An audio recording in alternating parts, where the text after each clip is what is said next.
আগামী শনিবার ২৯শে আগস্ট দুধঘাটা বালুখণ্ড মাঠে অনুষ্ঠিত হতে যাচ্ছে অত্যন্ত আকর্ষণীয় ও জমজমাট ডাবল বাইক ফুটবল টুর্নামেন্ট -2026 এর ফাইনাল খেলা।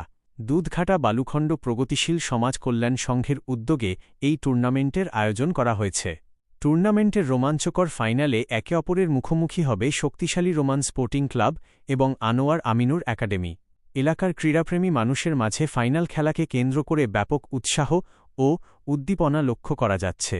আয়োজক সংগঠনের পক্ষ থেকে জানানো হয়েছে, সুস্থ দেহ, সুন্দর মন, ক্রীড়ায় করে আনন্দ এবং চলো ফুটবল খেলতে মাঠে চলো, মাদকমুক্ত সমাজ গড়ি এই স্লোগানকে সামনে রেখে তরুণ সমাজকে মাদক থেকে দূরে রাখতে এবং খেলাধুলার প্রতি আগ্রহী করে তুলতে এই টুর্নামেন্টের আয়োজন করা হয়েছে।